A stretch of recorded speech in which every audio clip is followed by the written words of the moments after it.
এতিয়া চাৰিখন বেদত ভগৱন্তৰ নামটোই হৈছে শ্ৰেষ্ঠ। এতিয়া চাৰিখন বেদ আমি যদি আধ্যাত্মিকতাৰে চাওঁ, এই চাৰিখন বেদ হৈছে কীৰ্তন দশম, ঘোষা আৰু ৰত্নাৱলী। এদিন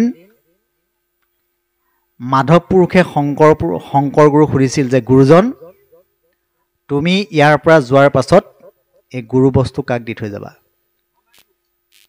তেতিয়া শংকৰ গুৰুৱে মাধৱক কৈছে যে মাধৱ, মই ইয়াৰ পৰা নাযাওঁ নহয়, মই ইয়াত থাকিম। তেতিয়া মাধৱ উৎফুল্লিত হৈ গ'ল, কৈছে তুমি ক'ত থাকিবা? তেতিয়া শংকৰে মাধৱক কৈছে, কি বুলি কৈছে?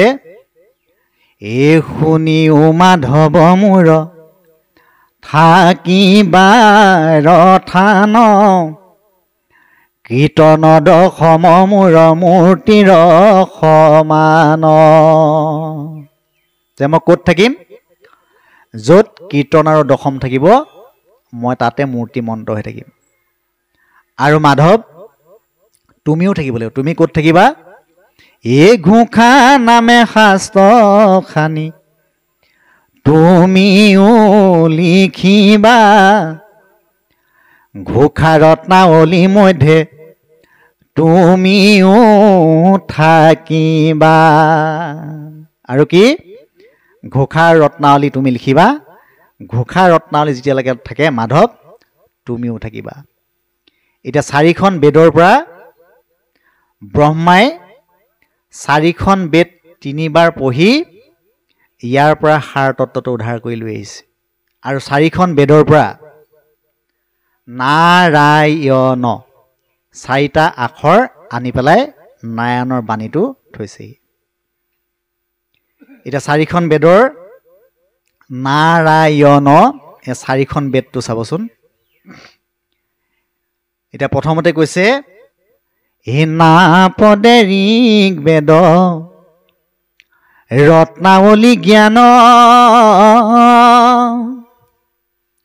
ৰাপদে যজুৰ বেদ কীৰ্তন বিজ্ঞান, ইয়পদে সাম বেদ ঘোষা শাস্ত্ৰ তদ, নপদে অৰ্থৱ বেদ মুখ্য শাস্ত্ৰ দশ। এই চাৰিখন বেদ আমি আধ্যাত্মিক তত্ত্ব যদি চাওঁ, আৰু এই চাৰিখন শাস্ত্ৰ কীৰ্তন ঘোষা ভাগৱত ৰত্নাৱলী অধ্যয়ন কৰাৰ পাছত আমি আৰু বেলেগ শাস্ত্ৰ অধ্যয়ন কৰাৰ প্ৰয়োজন নাই, আৰু চাৰিখন বেদ বেলেগে পঢ়াৰ প্ৰয়োজন নাই। কাৰণ এখন বেদত ৮০,০০০ ওপৰত শ্লোক আছে। ঋগ্বেদত ৮০,০০০ ওপৰত শ্লোক আছে, আৰু প্ৰতিটো শ্লোক সংস্কৃতত আছে। গতিকে এখন বেদ এজন মানুহে অধ্যয়ন কৰিবলৈ প্ৰায় ৭০ বছৰ লাগিব। গতিকে এইখিনি আমাৰ অধ্যয়ন কৰাটো সম্ভৱ নহয়। সেইকাৰণে শংকৰ গুৰু মাধৱ গুৰু দুইজনাই আমাক অসমীয়ালৈ, সংস্কৃতৰ পৰা অসমীয়ালৈ অনুবাদ কৰি প্ৰাঞ্জল ভাষাত বুজিব পৰাকৈ আমাৰ মাজত এই চাৰিখন বেদ থৈ গ'ল। এতিয়া শংকৰ গুৰু মাধৱ গুৰু আমাৰ মাজত তেতিয়ালৈকে থাকিব যেতিয়ালৈকে এই চাৰিখন পুথি আমাৰ মাজত সদায় থাকিব। গতিকে শংকৰ গুৰু মাধৱ গুৰু হৈছে আমাৰ ঘৰৰ গুৰু। গতিকে যিসকলে শংকৰ গুৰু মাধৱ গুৰুৰ আদৰ্শ নীতি আদৰ্শ মানি নচলে সেইসকলে অসমীয়া নহয় বুলি কৈছে। আমি অসমীয়া জাতিটো, অসমীয়া সংস্কৃতিটো আমি জীয়াই ৰাখিবলৈ হ'লে আমি প্ৰতিটো খোজত শংকৰ মাধৱৰ নীতি আদৰ্শ মতে চলিব পাৰিলেহে আমি অসমীয়া জাতিটো জীয়াই থাকিব পাৰিম। এই কথাখিনি আমালৈ সুন্দৰকৈ আগবঢ়াইছে। তাৰ পাছত কৈছে তথাপিতো অন্তৰ্যামী তুমি কৃপাময়, যিমতে শিকোৱা তেনে কৰিব নিৰ্ণয়, পুখন পক্ষীয়ে যেন বাক্য ভাষা কয়, তাক শুনি সৰ্বলোকে আনন্দ কৰে। এতিয়া উদাহৰণটো কেনেকৈ দিছে যে প্ৰভু ভগৱন্ত তুমি মোৰ হৃদয়ত হৃদয়স্থিত হৈ যেনেকৈ কৰাইছা মই তেনেকেই কৰি আছোঁ। যেনেকৈ এটা চৰাই যেতিয়া আমি পুহোঁ, এই পোহনীয়া চৰাইটোৱে শিকোৱাৰ মাত কথাবিলাক যেনেকৈ শিকি পেলাই সি ক'বলৈ আৰম্ভ কৰে, যেনেকৈ কিছুমান মানুহে ভাটৌ পোহে, ভাটৌটোক মানে যেনেকুৱা মাত কথা শিকোৱা হয় ভাটৌটোৱে তেনেকৈ ক'বলৈ আৰম্ভ কৰে। তদ্ৰূপ ময়ো আপোনাসৱৰ দাসৰো দাস হৈ এই কথাখিনি মই আৰম্ভ কৰিছোঁ বুলি গুৰুজনে আমালৈ উল্লেখ কৰিছে। বিচাৰত পুনু কিছু জ্ঞান নাহি তাত, মোৰো সেহি পতন্তৰ কহিলো সাক্ষাৎ, সিংহৰ আক্ৰান্ত দেখি মুখে কৰে তাই, গৰুৰক দেখি যেন পতংগ পৰাই, সেহি পদ পূৰ্বাপৰ সাধু সমস্তৰ, মূৰ সেহি পতন্তৰ জানিব বিস্তৰ, কিন্তু যদি আকাশৰ অন্তক নপায়, প্ৰভু শক্তি অনুৰূপে ছটক উৰায়। এতিয়া এটা চৰাই তাৰ পাখিটোৰ অনুৰূপেহে আকাশত উৰিব পাৰে। তদ্ৰূপ মই মোৰ সাধ্য অনুসাৰে যিমানকণ পাৰিছোঁ তেনেকৈয়ে এই পথখিনি আৰম্ভ কৰিছোঁ বুলি গুৰুজনে উল্লেখ কৰিছে। মই সেহিমতে নিজ মতি অৱগাই, কৰিবো পয়াৰ ভাষ্য টিকা অৰ্থ চাই, বৈষ্ণৱ খবৰ পায় কৰিয়া প্ৰণতি, গোপালৰ চৰণ দিন হীন শিশুমতী, নিজ গুৰু চৰণত কৰি নমস্কাৰ, ভাগৱত কথাচয় কৰিব প্ৰচাৰ, কৃষ্ণৰ প্ৰসাদে ইটো কথা প্ৰচাৰোক, শুনি সাধু লোক যেন দাস বুলি বোলে মোক। এতিয়া ভগৱন্তৰ প্ৰসাদ, কৃষ্ণৰ প্ৰসাদ বা মাধৱৰ প্ৰসাদ বুলি কৈছে। মাধৱৰ প্ৰসাদ কোনখিনি? যিখিনি ভগৱন্তৰ গুণানুকীৰ্তন শ্ৰৱণ কীৰ্তন, এইখিনি হৈছে মাধৱৰ প্ৰসাদ। আৰু এই মাধৱৰ প্ৰসাদ আমি কেনি পান কৰোঁ? কৰ্ণপথে। আৰু এই কৰ্ণপথে আমি মাধৱৰ প্ৰসাদ পান কৰি আমি এইটো আত্মাক আহাৰ দিওঁ। সেইকাৰণে মাধৱ পুৰুষে সুন্দৰকৈ ঘোষাত উল্লেখ কৰিছে, এই কৰ্ণপথে ভকতৰ হিয়াত প্ৰবেশী হৰি, দুৰ্বাসনা হৰে সমস্তৰ, জলৰজতে কমল, যেহেন শৰৎ কালে, স্বভাৱতে নিৰ্মল হুয়। আমাৰ মুখ হৈছে দুখন, এখন মুখে আমি এই পচা দেহটোক আহাৰ খাই ৰক্ষণাবেক্ষণ দিওঁ, আৰু দ্বিতীয়খন মুখ হৈছে কৰ্ণপথ। কৰ্ণপথেদি যেতিয়া আমাৰ ভগৱন্তৰ গুণানুকীৰ্তনখিনি শ্ৰৱণ কীৰ্তন কৰি আমাৰ হৃদয়ংগম হ'ব। এইটো হৈছে আত্মাৰ আহাৰ।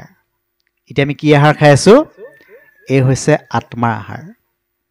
সেইকাৰণে এটা ফকৰা যোজনাত কয় যে এখন গৃহস্থীৰ ঘৰলৈকে 4জন অতিথি আহিছে, আৰু অতিথি অহাৰ লগে লগে মাক আৰু পিতেকে কথা পাতিছে হেৰ বোপাই, যে অতিথি আহিলে হয়, এতিয়া অতিথিক খোৱাবি কি?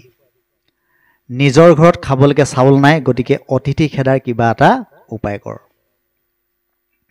এতিয়া ডাৱৰীয়া বতৰ, ধানখিনি উদা, মানে ধানখিনি যে ঢেঁকীত বান্ধিব, ধানখিনি কেঁচা, ঢেঁকীটো পচা, খুবলিটো ফুটা, থোৰাটো ভুটা, অতিথি আহিল 4জন, ঘৰত অসংখ্য বাঢ়িবন, বাপেৰক মাত, বাপেৰে আহি মুখ মাৰক, বোলে অতিথি ওলাই লৰ মাৰক। যদিও ফকৰা, কিন্তু ইয়াৰ আধ্যাত্মিকটো বহুত গধুৰ।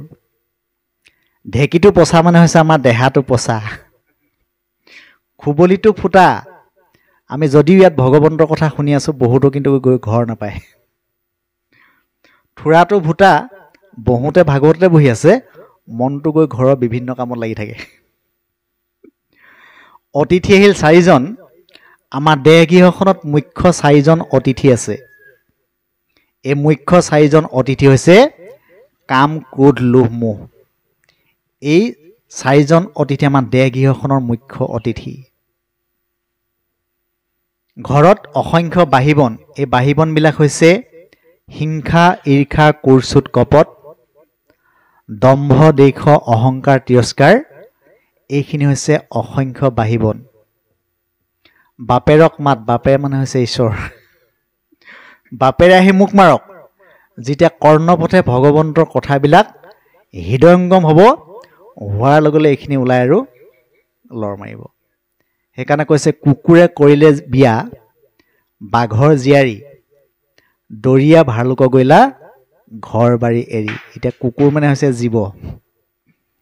জীৱই ভালুকৰ জীয়াৰী মানে হৈছে যিবিলাক আমাৰ বাঘৰ জীয়াৰী, বাঘৰ জীয়াৰী মানে হৈছে নাম। এই জীৱটোৱে যে নামৰ লগত সম্পৰ্ক কৰিব, দৰিয়া ভালুক গৈলা ঘৰ বাৰী এৰি। যিবিলাক আমাৰ লুকা ভাকু, হিংসা, ঈৰ্ষা, কুৰচুত, কপট, এই জীৱটোৱে যেতিয়া নামৰ লগত সম্পৰ্ক কৰিব, কৰাৰ লগে লগে এই বেয়া বস্তুখিনি ইয়াত থাকিব নোৱাৰে। গতিকে কৰ্ণপথে ভকতৰ হিয়াতৰ প্ৰৱেশী হৰি, দুৰ্বাসনা হৰে সমস্তৰ। এতিয়া আমাৰ কৰ্ণপথে গৈ ভগৱন্ত হৃদয়ত প্ৰৱেশ কৰিব আৰু হৃদয়খন আমাৰ চাফা হৈ যাব। কেনেকে? যেহেন হৰতকালে জলৰ যতে কমল, স্বভাৱতে হুৱৰ নিৰ্মল। এতিয়া আমাৰ আহিন কাতি মহীয়া নদীৰ পানীকণৰ তলত চন্দ্ৰৰ পোহৰত তলত পৰি থকা কোটাডাল পৰ্যন্ত দেখা পায়। তদ্ৰূপ আপুনি সাধুৰ সংগলৈ আহি ভগৱন্তৰ গুণায়ন কীৰ্তন শ্ৰৱণ কীৰ্তন কৰাৰ লগে লগে আপোনাৰ হৃদয়খন চাফা হৈ যাব আৰু আপুনি ভগৱন্তৰ সমীপ পাবলৈ বেছি দূৰ নাথাকে। আৰু এই হৈছে সাধুৰ সংগৰ ৰহস্য।